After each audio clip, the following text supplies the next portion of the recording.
It was an ordinary spring afternoon in the small town of Willow Creek, the kind of day where life seemed to carry on without a care. Birds chirped in the trees lining the main street, children laughed as they played in the park, and families gathered for quiet meals at local diners. Among the cheerful bustle was 12-year-old Adam Walsh, a curious and bright-eyed boy known for his boundless energy and a heart that radiated kindness. To anyone passing by, Adam seemed like just another kid enjoying the day, but what lay ahead would mark him as anything but ordinary. Adam had always been the kind of boy who found joy in the simplest things. That afternoon, he'd convinced his mother, Rachel, to let him ride his bike down to the park. "I'll be back before dinner," he promised, flashing her his signature grin. Rachel hesitated. Willow Creek was safe, but she couldn't shake a mother's instinctive worry. Eventually, she relented, handing him his helmet with a kiss on the cheek and a reminder to stay out of trouble. The park was buzzing with activity when Adam arrived. He immediately joined a group of his friends who were tossing a football back and forth near the big oak tree. Laughter echoed across the field as the game grew more intense, each boy trying to outdo the others with daring throws and dramatic catches. Adam, as usual, was at the center of the fun, his infectious enthusiasm lifting everyone's spirits. Then it happened, so suddenly that it took everyone by surprise. Adam was mid-run, his arms stretched wide, when he stumbled and collapsed to the ground. At first, his friends thought he was joking, but as they approached, their laughter turned to alarm. Adam wasn't moving. His face was pale, his eyes shut tight, and his breathing was shallow. Panic erupted. One of the boys ran to fetch the nearest adult, while another fumbled with a cell phone to call 911. A small crowd began to gather, their murmurs growing louder as they tried to make sense of the situation. Within minutes, the wail of sirens pierced the air, and paramedics rushed to the scene. Rachel, having been alerted by a neighbor, arrived just as Adam was being loaded onto a stretcher. She screamed his name, but there was no response. The ride to the hospital was a blur of flashing lights and frantic prayers. Rachel clung to Adam's small hand, her mind racing through every worst-case scenario. She'd always considered herself a person of faith, but at that moment, the weight of fear threatened to crush her belief. As the ambulance screeched into the emergency bay, she whispered a desperate plea, "Please, God. Don't take my baby." Doctors swarmed around Adam, their movements swift and precise. Rachel was ushered to the waiting room, where time seemed to stretch endlessly. She stared at the clock, her hands trembling with each passing second. After what felt like an eternity, a grim-faced doctor emerged. "Mrs. Walsh," he began, his voice heavy with the weight of bad news. Adam suffered sudden cardiac arrest. "We did everything we could, but," he hesitated, the words catching in his throat. "I'm so sorry. He's gone." Rachel's knees buckled. The world around her dimmed, the sounds of the hospital drowned out by the deafening roar of her own grief. She clutched her chest, gasping for air, as tears streamed down her face. In that moment, nothing else mattered. Her world had shattered, and there was no putting the pieces back together. Meanwhile, in a realm far beyond the physical, something extraordinary was happening. Adam, unaware of the chaos unfolding around his lifeless body, found himself bathed in a warm, golden light. It was unlike anything he had ever experienced, soothing, yet overwhelmingly powerful. He felt weightless, his fear replaced by an indescribable sense of peace. As the light grew brighter, a figure emerged. Tall and radiant, with eyes that seemed to hold the secrets of the universe, the figure reached out to Adam. Though no words were spoken, Adam understood instantly who stood before him: Jesus. The boy's heart swelled with awe and love as he knelt before the divine presence. "Adam," Jesus said, his voice resonating like a melody. "Your time on earth is not yet over. I have a message for you, a message the world needs to hear." Adam listened intently as Jesus spoke, every word etching itself into his soul. The message was simple yet profound, a call for humanity to turn away from division and embrace compassion, unity, and faith. As Jesus finished, he placed a hand on Adam's shoulder, and the boy felt a surge of energy course through him. Go back, Adam. Share what you have seen. Be the light the world needs. Back in the hospital, the impossible happened. Just as the nurses prepared to wheel Adam's body to the morgue, the heart monitor emitted a faint beep. Then another. And another. The room fell silent as everyone froze, staring in disbelief at the screen. He's alive, one nurse whispered, her voice trembling. Rachel, who had been inconsolable in the waiting room, was summoned back to her son's side. When she entered, she saw Adam's eyes flutter open. Her sobs of despair turned to cries of joy as she rushed to his bedside, clutching him tightly. "Oh, my sweet boy. You're back. You're alive." Adam's return defied all logic, but his first words left everyone even more stunned. "Mom," he said weakly, his voice barely a whisper. "I saw Jesus. He gave me a message for the world." At first, Rachel thought it was the ramblings of a disoriented mind, but the look in Adam's eyes told a different story. They were filled with a clarity and conviction far beyond his years. As he recounted his experience, the room fell silent. Doctors, nurses, and even skeptical family members listened in awe as Adam described the light, the warmth, and the words of Jesus. News of Adam's miraculous survival spread quickly through Willow Creek. Neighbors, friends, and strangers flocked to the Walsh home, eager to hear his story.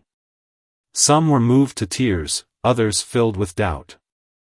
The local pastor invited Adam to speak at church, where his message resonated with many who had been struggling with their faith. But not everyone was quick to believe. Rumors and skepticism began to swirl. Some accused the Walsh family of fabricating the story for attention, while others dismissed Adam's account as the product of an overactive imagination. Rachel worried about the toll this scrutiny might take on her son, but Adam remained steadfast. "Mom," he said one evening, "I know what I saw. I know what I heard. And I have to share it, no matter what people think." That resolve would prove to be the spark that ignited a movement, one that would challenge the beliefs of an entire town and beyond. But for now, as Rachel tucked Adam into bed, she was simply grateful to have her son back. Little did she know, this was only the beginning of an extraordinary journey, one that would test their faith, their courage, and their capacity to inspire change.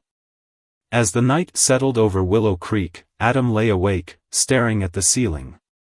The memory of Jesus' words echoed in his mind, filling him with both hope and a sense of responsibility. He didn't know what the future held, but he was certain of one thing: his life, and the lives of those around him, would never be the same.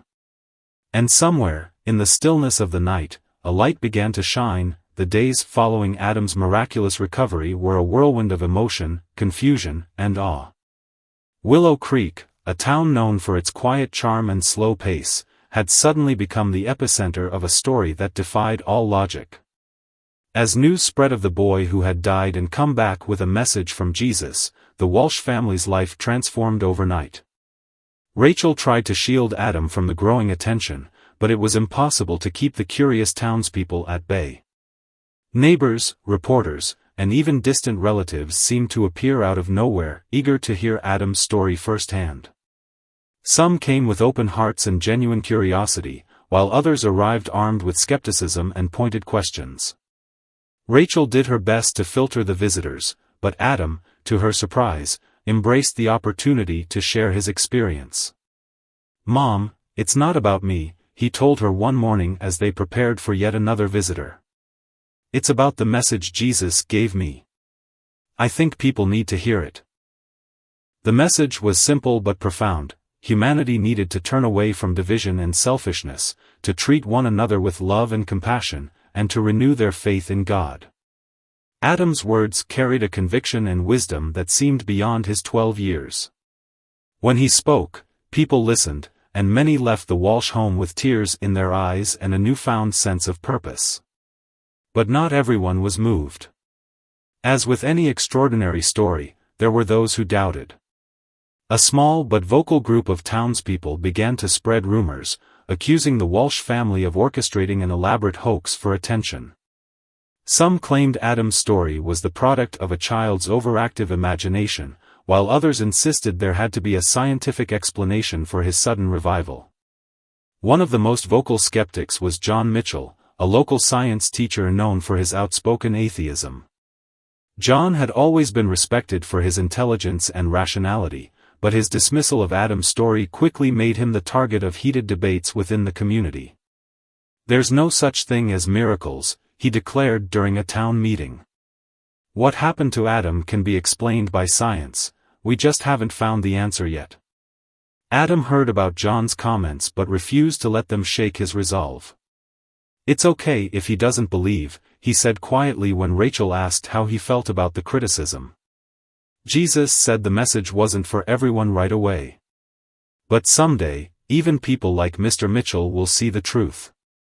Despite the growing division in the town, Adam continued to share his story wherever he could. The local church invited him to speak during Sunday service, and the turnout was unprecedented. People packed into the pews, standing shoulder to shoulder as they listened to Adam recount his experience. He spoke with a clarity and passion that left many in tears, his voice trembling only slightly as he described the warmth of the light, the overwhelming love he felt in Jesus' presence, and the urgency of the message he'd been given. Among the crowd was an elderly woman named Mrs. Eleanor Price, a recluse who had rarely left her home since the death of her husband 5 years earlier.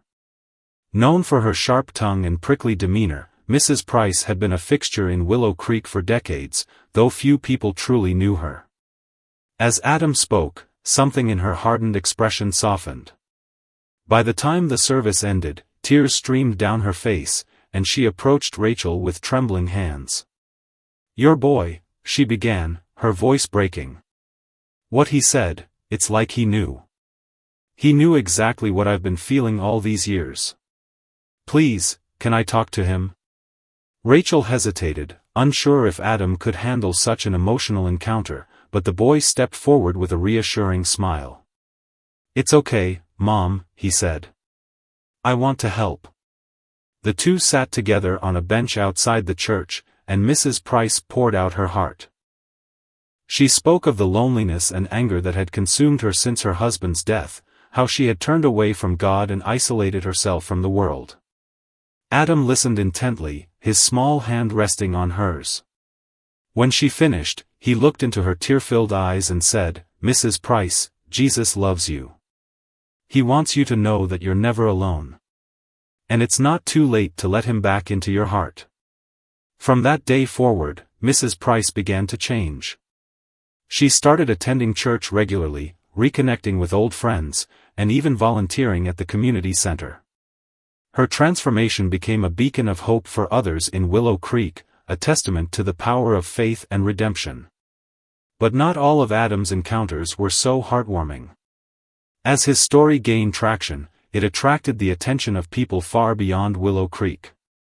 A national news station picked up the story, and soon, the Walsh family was fielding calls from journalists, producers, and even religious organizations.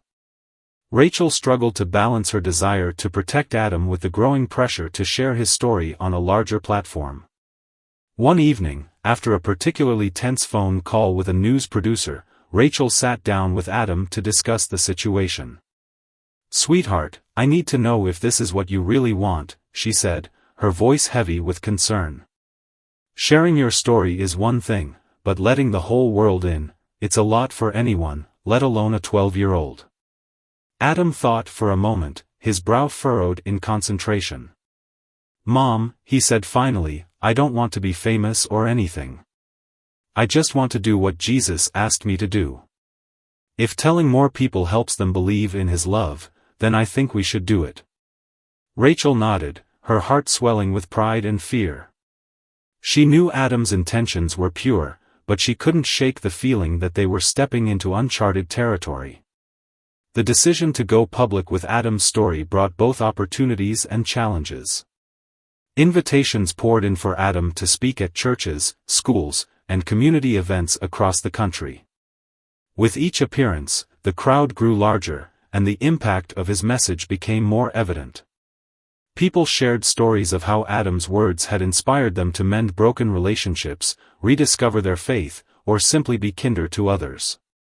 But the increased visibility also brought new challenges. Online forums buzzed with heated debates about the validity of Adam's experience. Some labeled him a modern-day prophet, while others accused the Walsh family of exploiting a child for financial gain. Adam himself was blissfully unaware of most of the negativity, but Rachel bore the brunt of it, her heart breaking each time she stumbled across a hurtful comment or article. The tipping point came when a prominent skeptic, Dr. Harold Grant, a renowned neurologist, appeared on a talk show to discredit Adam's story. Armed with medical jargon and scientific studies, Dr. Grant argued that Adam's experience was likely the result of a near-death hallucination caused by a lack of oxygen to the brain. His words sparked a media frenzy, and suddenly, the Walsh family found themselves at the center of a storm they couldn't control. Through it all, Adam remained remarkably calm. "Mom," he said one evening as they watched yet another news segment about Dr. Grant's claims, "I know what I saw. And no matter what anyone says, I'll keep sharing the message Jesus gave me. That's what matters." Rachel hugged him tightly, marveling at his resilience. "You're stronger than I ever imagined, Adam," she whispered. "I'm so proud of you." But as the pressure mounted, Rachel couldn't shake the feeling that something bigger was at play. The skepticism, the debates, the miraculous transformations, everything seemed to be leading toward a climax she couldn't yet foresee. And deep down, she knew that the journey was far from over. What she didn't realize was that the next chapter of their story would challenge not only their faith but also the very fabric of their community. Adam's unwavering belief in his mission would be put to the ultimate test, and the consequences of his actions would ripple far beyond the borders of Willow Creek. The Walsh family's home had transformed from a peaceful sanctuary into a revolving door of visitors, inquiries, and media attention. Rachel struggled to maintain a semblance of normalcy for her family, but each passing day seemed to pull them further into the spotlight. Adam, however, remained steady. His calm resolve and unshakable faith left those who met him in awe, but Rachel couldn't ignore the toll it was beginning to take on their lives. One evening, as Rachel tucked Adam into bed, she noticed the faint shadows under his eyes and the weariness that lingered despite his ever-present smile. "Are you sure you're okay, sweetheart?" she asked, brushing his hair back from his forehead. "I'm fine, Mom," Adam replied softly. It feels like there's so much to do. I wish I could talk to everyone at once, so they'd understand how important this is." Rachel felt a pang of guilt. Her son had experienced something extraordinary, and while she was immensely proud of him, she couldn't help but wonder if the burden was too heavy for a boy his age. "You're doing more than enough," she assured him. "And you don't have to do it all alone." Despite her words, Rachel knew that Adam's journey was one he largely had to navigate on his own. He had been given a message, one that resonated with countless people, but the attention it brought was overwhelming. She decided it was time to take a step back from the media frenzy and focus on protecting her son's well-being. The next morning, Rachel announced to the family that they would be taking a short trip to a cabin in the woods, a place they often visited for quiet getaways. "No reporters, no visitors, just us," she said firmly. Adam, though initially hesitant, agreed. "Maybe some quiet time will help me think," he admitted. The drive to the cabin was uneventful, but as they approached the familiar dirt road leading to their retreat, Rachel noticed something unusual. A car was parked near the entrance, and a man stood beside it, staring at the surrounding forest. As they pulled up, the man turned to face them, his expression a mix of relief and apprehension. "Can I help you?" Rachel asked, rolling down the window cautiously. The man stepped closer, his hands raised in a gesture of peace. "I'm sorry to intrude," he said. "My name is Daniel. I've been trying to find you." Rachel's grip on the steering wheel tightened. "How did you know we'd be here?" "I didn't," Daniel admitted. "I've been driving around, hoping to run into you. Please, I just need a moment of your time." Rachel glanced at Adam, who was watching the man intently. Something about Daniel's demeanor seemed genuine, almost desperate. Against her better judgment, she nodded. "All right. But let's talk here, outside." Daniel exhaled in relief and stepped back as Rachel parked the car. Once they were all outside, he began to speak quickly, his words tumbling over each other. "I'm not a religious man," he said.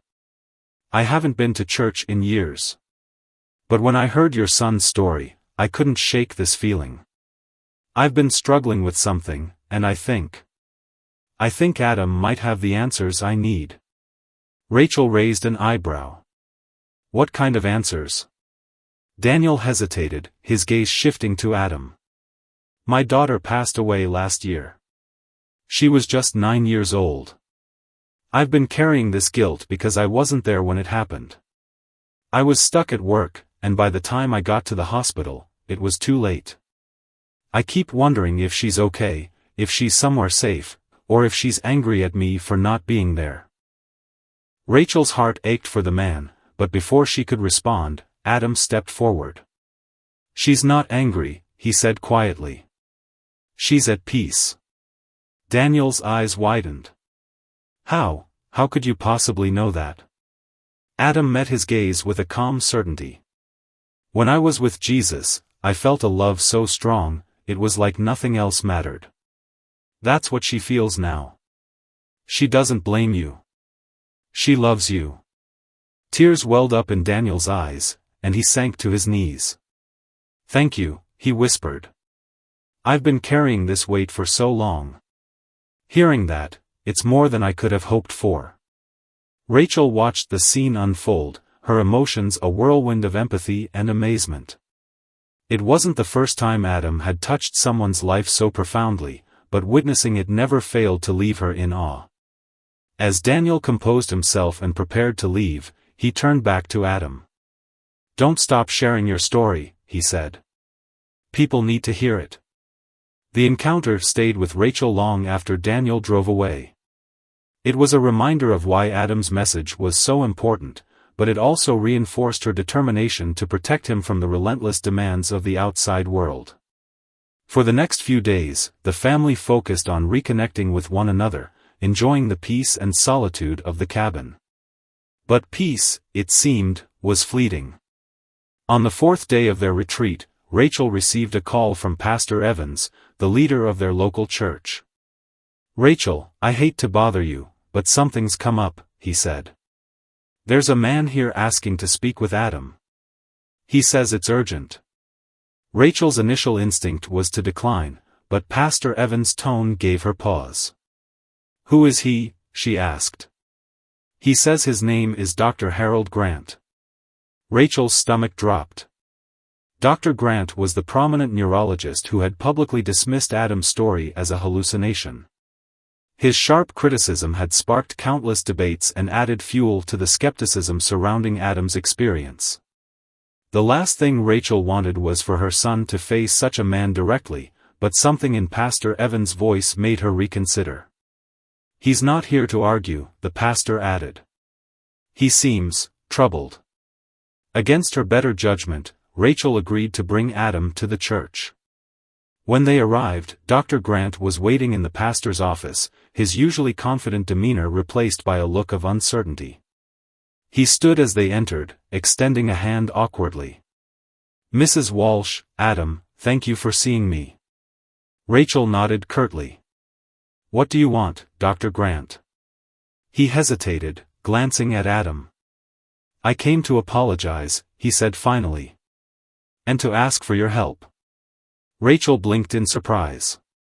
"Apologize?" Dr. Grant nodded. "I've spent my entire career looking for scientific explanations for everything.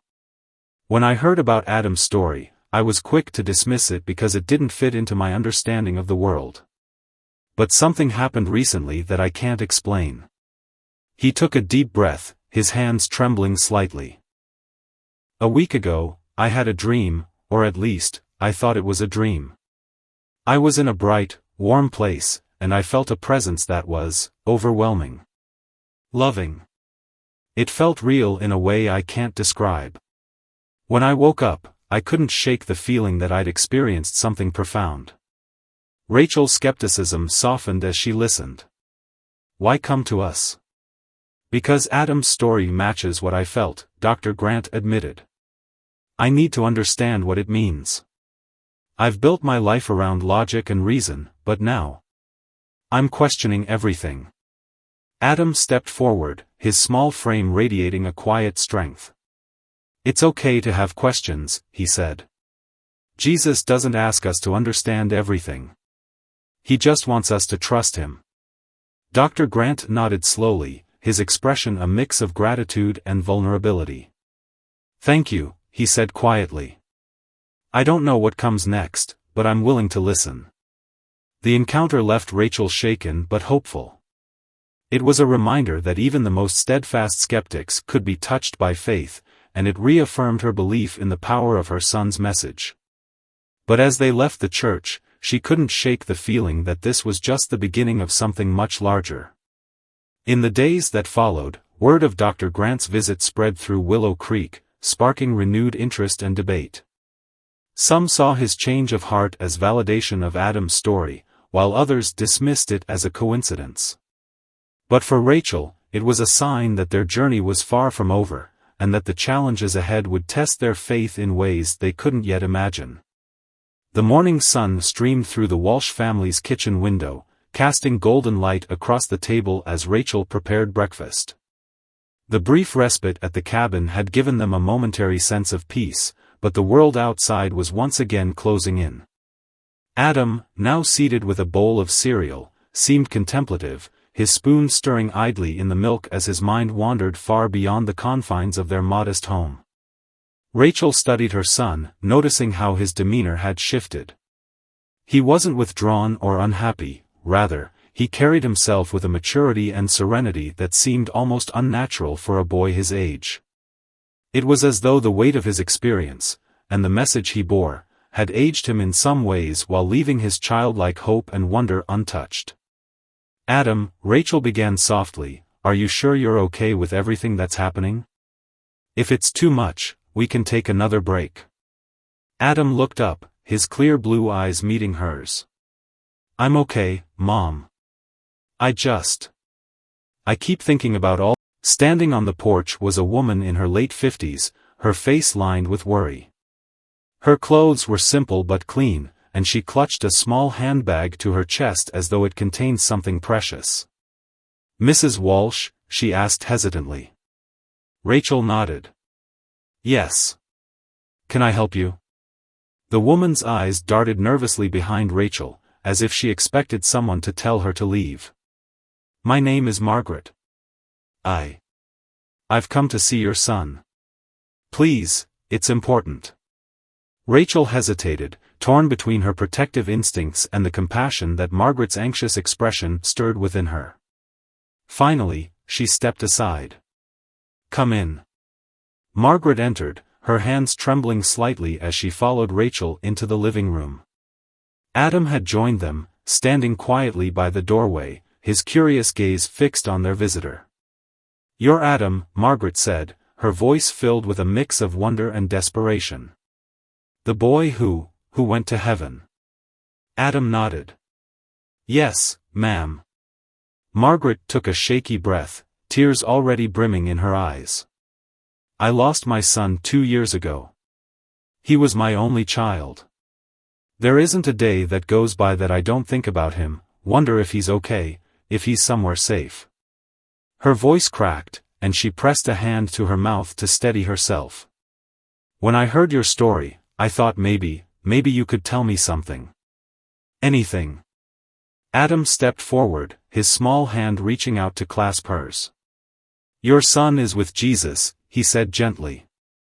He's happy, and he's not in pain anymore. He loves you very much. Margaret's knees buckled, and she sank onto the couch, sobbing into her hands. Rachel instinctively moved to comfort her, sitting beside her and placing a reassuring arm around her shoulders. Adam remained standing, his presence calm and steady, as though he understood that his words had given Margaret exactly what she needed. "Thank you," Margaret whispered through her tears. "I've been praying for a sign, for anything to tell me he's okay. You've given me more than I could have hoped for." After Margaret left, visibly lighter than when she had arrived, Rachel turned to Adam. "You have an incredible gift," she said. "But I don't want you to feel like it's your responsibility to fix everyone's pain. You're just a child, Adam." Adam smiled softly. "I know, Mom. But I don't think it's about fixing things. It's about letting people know they're not alone." Rachel's heart swelled with pride and sorrow in equal measure. She couldn't deny the truth in Adam's words, but she also couldn't shake her fears about what this journey might cost him. That evening, as the family settled into their usual routine, the phone rang. Rachel answered, expecting another reporter or curious stranger, but the voice on the other end was different, calm, professional, and authoritative. "Mrs. Walsh, this is Reverend Paul Henderson from the National Association of Faith Leaders. We've been following your son's story, and we'd like to invite you both to speak at our upcoming conference in Chicago. It's an event attended by thousands of pastors, religious scholars, and believers from across the country." Rachel's grip on the phone tightened. The idea of Adam speaking in front of such a large audience was daunting, but she also recognized the potential impact. "I'll need to discuss this with my son and my husband," she said cautiously. "Can I call you back?" "Of course," Reverend Henderson replied. "But please don't take too long. The conference is in 2 weeks, and we'd like to finalize the schedule soon." After hanging up, Rachel shared the invitation with James and Adam. "It's a big opportunity," she said. "But it's also a lot of pressure." Adam considered the idea for a moment before nodding. "If it means more people can hear the message, I want to do it." James, ever the practical one, voiced his concerns. "We need to make sure it's safe. There's already been so much attention, and not all of it has been positive. We can't put Adam at risk." Rachel agreed, but she couldn't ignore the feeling that this was an important step in Adam's journey. "Let's do some research and pray about it," she suggested. "If we feel it's the right thing to do, we'll go." Over the next few days, the Walsh family prepared for the trip. They received reassurance from the conference organizers about security measures, and James even took a day off work to accompany them. As the date approached, Rachel felt a mix of anxiety and anticipation. She hoped that the experience would be a positive one for Adam, but she also knew it could open the door to new challenges. The conference was held in a sprawling convention center, its halls filled with people from all walks of life. As the Walsh family arrived, they were greeted by Reverend Henderson, a tall, charismatic man with a warm smile. "Welcome," he said, shaking their hands. "We're honored to have you here." Adam's speech was scheduled for the second day of the conference. When the time came, he stood on the stage in front of a sea of faces, his small frame dwarfed by the podium. Despite his youth and the magnitude of the moment, he spoke with confidence and clarity, recounting his experience and sharing the message he believed had been entrusted to him. "Jesus told me that love is the most important thing," he said, his voice steady. "It's not about how much we achieve or how perfect we are. It's about how we treat each other, how we help each other, and how we trust in Him." The audience was silent, hanging on every word. When Adam finished, the room erupted into applause, and many people rose to their feet in a standing ovation. Rachel, watching from the wings, felt tears prick her eyes. Her son had touched countless hearts in that moment, and she knew that his message would resonate far beyond the walls of the convention center. But as they left the stage, a man approached them, his expression grim. "Mrs. Walsh, I need to speak with you," he said urgently. "It's about Adam."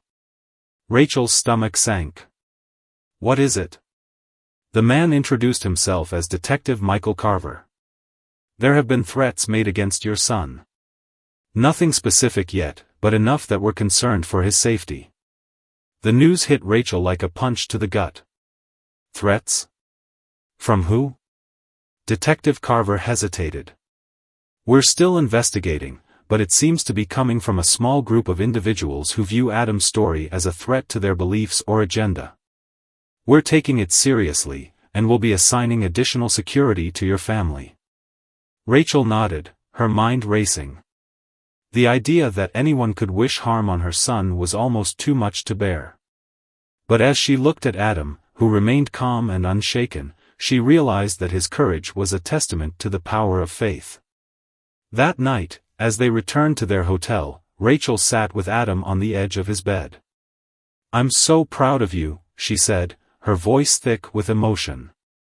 "But I need you to promise me that if this ever becomes too much, you'll tell me." Adam leaned into her, his small hand resting on hers. "I will, Mom.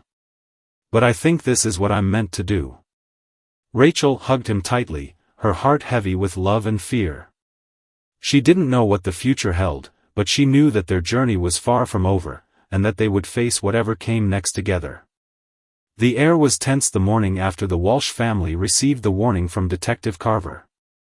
Rachel sat at the small hotel room table, sipping her coffee as she read the headlines pouring in from news outlets covering Adam's speech. "Child messenger of heaven inspires thousands," one article proclaimed. Another read, "Boy's heavenly message stirs hope, controversy, and questions."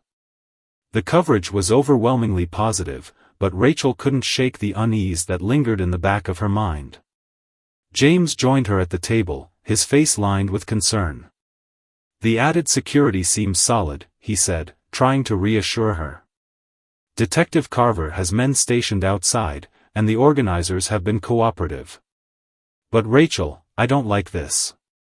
"Not one bit." "I don't either," Rachel admitted, glancing toward the adjoining room where Adam still slept. "But Adam believes in what he's doing, and I can't ask him to stop if he feels it's his purpose." James sighed, running a hand through his hair. "I know. I can't bear the thought of something happening to him." Their conversation was interrupted by a soft knock at the door. Rachel and James exchanged a wary glance before James rose to answer it. Detective Carver stood in the hallway, his demeanor professional but serious. "Good morning," he greeted them. "I wanted to update you before today's events. We've intercepted a few more online messages targeting Adam, but nothing actionable. Most of it seems to be from fringe groups who believe his story undermines their own ideologies. We're doing everything we can to ensure his safety." Rachel nodded, her stomach twisting into knots. "Thank you, Detective. I appreciate everything you're doing." Carver offered a small, reassuring smile. "Try not to worry too much. We'll be with you every step of the way." As the day progressed, Adam's schedule was packed with interviews, small group meetings, and photo sessions. Despite the constant attention, he remained calm and composed, as if he were carrying a strength far beyond his years. Rachel marveled at his resilience, though she couldn't help but notice the faint shadows under his eyes, signs of the toll this journey was taking. During one of the interviews, a journalist asked Adam a question that caught everyone off guard. "Adam, some people have criticized your story, saying it's impossible for a child to have such an experience. How do you respond to those who doubt you?" Adam paused for a moment, his expression thoughtful. "I understand why some people might not believe me," he said softly. "It's a big thing to imagine. But I don't think it's my job to convince anyone. My job is to share what I know and let people decide for themselves." The journalist nodded, visibly impressed by Adam's maturity. Rachel, watching from the sidelines, felt a surge of pride. Her son's words were simple yet profound, and they carried a wisdom that seemed far beyond his age. Later that evening, the the family attended a private dinner with some of the conference's key speakers and organizers. The room buzzed with lively conversation, but Rachel couldn't shake the feeling that they were being watched. She scanned the room, her eyes landing on a man seated alone at a table near the corner. He wore a dark suit and appeared to be engrossed in his phone, but something about his demeanor felt off. Rachel nudged James, subtly gesturing toward the man. James frowned but didn't say anything, instead motioning for Detective Carver, who was standing nearby. Carver approached, his expression serious. "What is it?" "That man," Rachel whispered, nodding toward the stranger. "He doesn't seem like he belongs here." Carver glanced in the man's direction, his eyes narrowing. "I'll check it out," he said, moving discreetly toward the corner. The man seemed to notice Carver's approach and quickly stood, slipping out of the room before the detective could reach him. Carver returned moments later, his face grim. "He's gone," he said. "But I'll have my team review the security footage. It's probably nothing, but we can't be too careful." Rachel's unease deepened, and she found it difficult to focus on the rest of the evening. Adam, however, seemed unfazed, chatting happily with some of the other attendees and sharing snippets of his story. His light-hearted demeanor was a stark contrast to the tension Rachel felt, but she couldn't bring herself to dampen his spirits. As the family prepared to leave the dinner, a woman approached them. She appeared to be in her early 40s, with sharp features and a determined expression. "Mrs. Walsh," she said, addressing Rachel, "my name is Dr. Eleanor Grant. I'm a psychologist specializing in near-death experiences, and I've been following your son's story closely. I'd love the opportunity to speak with him, if you'd allow it." Rachel hesitated, unsure of the woman's intentions. "I'm not sure if now is the best time," she said cautiously. Dr. Grant smiled, her tone softening. "I understand your hesitation. But I believe Adam's experience could provide valuable insight into a field that's often misunderstood. I don't want to exploit him, I want to learn from him." Rachel glanced at Adam, who was watching the exchange with quiet curiosity. "It's up to Adam," she said finally. Adam nodded. "I'll talk to her." The conversation with Dr. Grant was surprisingly engaging. She asked thoughtful questions, focusing not on the sensational aspects of Adam's story but on the emotions and perceptions he had experienced. Adam answered honestly, and Rachel could see that he appreciated the woman's respectful approach. "I think your son has a remarkable gift," Dr. Grant said as they concluded their discussion. "But I also think it's important to ensure he has the support he needs. Experiences like his can be isolating, even with a strong family by his side." Rachel nodded, appreciating the sentiment. "We're doing our best," she said. "But it's not always easy." As they returned to their hotel room that night, Rachel couldn't shake the feeling that their journey was heading toward a critical juncture. Adam's message had already touched countless lives, but it was clear that his story was also attracting unwanted attention. The threats, the strange man at the dinner, and the growing media frenzy all pointed to an inevitable clash between the light Adam was spreading and the darkness that sought to undermine it. In the quiet of the night, Rachel sat by Adam's bedside, watching him sleep. His face was peaceful, untroubled by the weight of everything they were facing. She leaned down, brushing a strand of hair from his forehead and whispering a silent prayer for his safety. The following morning, the family was scheduled to visit a local church that had invited Adam to speak during their Sunday service. As they arrived, the congregation greeted them warmly, their faces alight with anticipation. Adam's speech was brief but impactful, and the crowd responded with a mixture of applause and tears. After the service, as the family mingled with the congregation, a man approached them. He was tall and broad-shouldered, with a weathered face that suggested a life of hard labor. "Adam," he said, his voice rough but kind, "my name's Carl. I don't know if you can help me, but I've been carrying a lot of guilt for something I did years ago. I don't think God can forgive me." Adam looked up at Carl, his expression thoughtful. God forgives everyone, he said simply. But you have to forgive yourself, too. Sometimes that's the hardest part.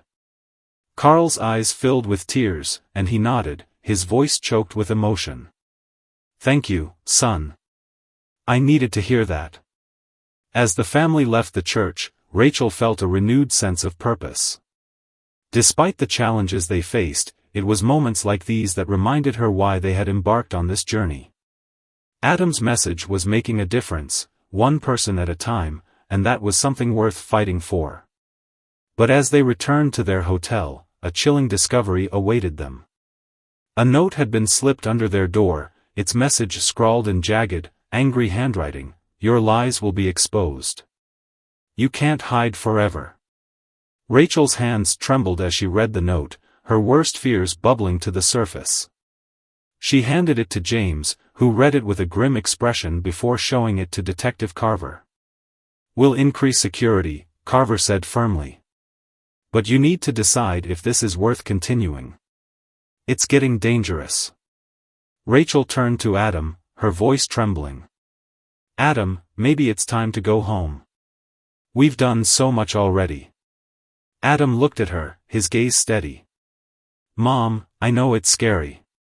But I feel like we're meant to keep going. We can't let fear stop us."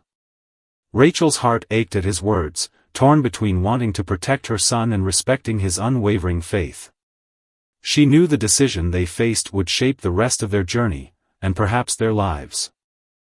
The tension in the hotel room was almost unbearable after the note was discovered. Rachel sat on the edge of her bed, clutching the piece of paper in her hands. James stood by the window, peering through the curtains to survey the street below. Detective Carver was on his phone, giving orders to tighten security around the hotel and track down any leads on who might have left the threatening note. Adam, sitting cross-legged on the floor, looked up at his parents with a calmness that defied the gravity of the situation. Rachel finally broke the silence. "Adam, I know you're brave, but this isn't just about sharing your story anymore. It's about safety, your safety." Adam tilted his head, his young face thoughtful. "Mom, I feel like this is part of something bigger. If we stop now, it's like we're letting the fear win. I think we need to trust that we're not alone in this." Rachel's eyes filled with tears as she knelt down to meet her son's gaze. "I just don't want to lose you," she whispered, her voice trembling. "I've already almost lost you once." "You won't lose me," Adam said softly, placing a small hand over hers. "I promise." James cleared his throat, his voice tight with emotion. "Detective Carver, what are our options? Can we even ensure Adam's safety at this point?" Carver ended his call and turned to face the family, his expression grim but resolute. "We've added additional personnel and surveillance around the hotel. We're also coordinating with local authorities for extra coverage at the event tomorrow. But I can't make any guarantees. Whoever left that note is bold enough to get close, and that makes them dangerous." Rachel stood up, her jaw set. "Then we need to take precautions ourselves. If we go through with this, we can't let Adam out of our sight, not for a second." James nodded in agreement. "I'll stay close to him at all times. No exceptions." The rest of the evening passed in a haze of worry and preparation. Adam, however, seemed oddly at peace, as if he were drawing strength from some unseen source. While his parents double-checked security plans and packed a small bag of essentials, Adam sat quietly by the window, staring out at the city lights. The next morning dawned gray and overcast, with a light drizzle misting the streets. The family was scheduled to attend a large public gathering in the city square, where Adam was to deliver his most significant speech yet. The event organizers had already reported record attendance, with people traveling from neighboring towns and cities to hear the boy whose story had captured the nation's imagination. As they arrived at the square, the atmosphere was electric. The crowd buzzed with anticipation, umbrellas dotting the sea of faces as people pressed closer to the stage. Security was tight, with uniformed officers stationed at every entrance and plainclothes agents mingling inconspicuously among the attendees. Despite the heavy presence, Rachel couldn't shake the gnawing unease in her gut. Adam was ushered backstage, where he was greeted by the event coordinator, a middle-aged woman named Linda who radiated warmth and enthusiasm. "Adam, it's such an honor to have you here," she said, kneeling to his level. "So many people are eager to hear your message today."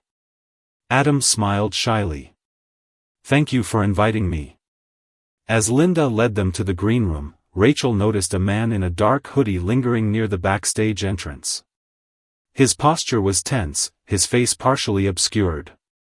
Before she could point him out to Carver, the man disappeared into the crowd. Her heart pounded as she gripped James's arm. "Did you see that?" she whispered urgently. James nodded, his eyes scanning the area. "We need to tell Carver." Before they could act, the announcer's voice boomed over the speakers. "Ladies and gentlemen, thank you for coming today. It's now my privilege to introduce a truly remarkable young man.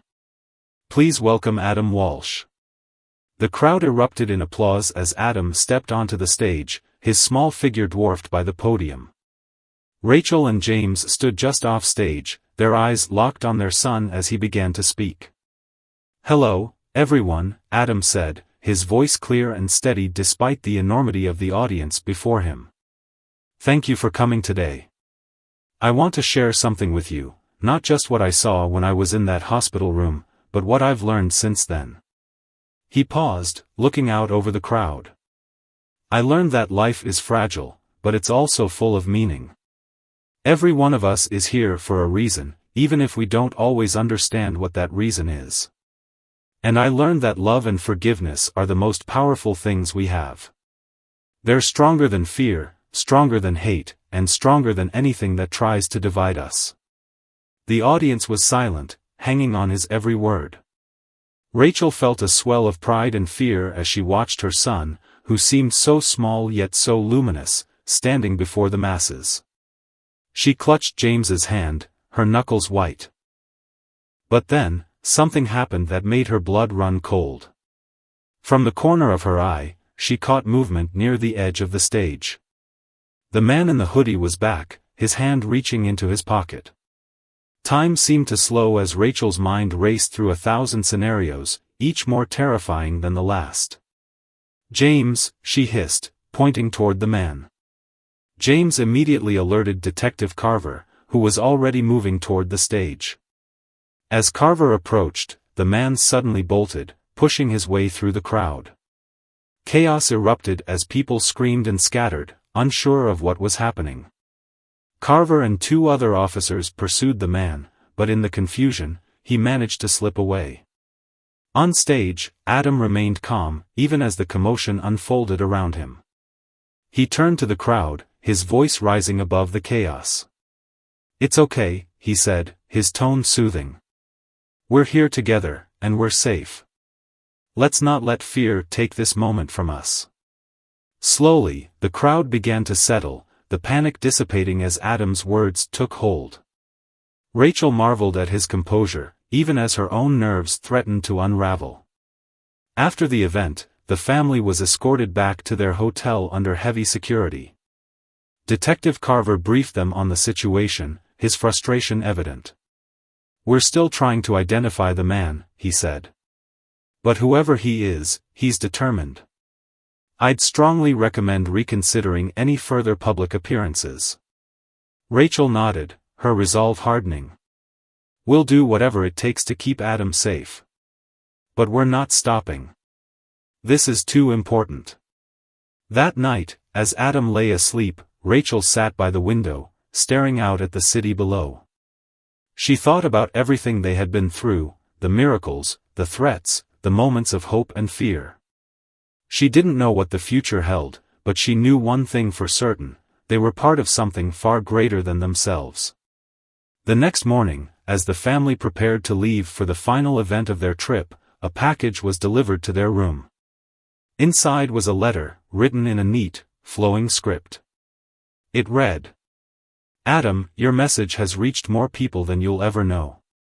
You've reminded us of what truly matters, and for that, we are grateful. Stay strong, and never stop shining your light. There was no signature, no indication of who had sent it. But for the first time in days, Rachel felt a sense of peace. She folded the letter and tucked it into her purse, silently vowing to protect her son and his message, no matter what challenges lay ahead. As they stepped out into the morning light, surrounded by their security team and the bustling city, Rachel looked down at Adam, who held her hand tightly. "Are you ready?" she asked. Adam smiled, his eyes bright with determination. "I'm ready, Mom." And with that, they walked forward together, into the unknown, guided by faith and the unshakable belief that their journey had only just begun.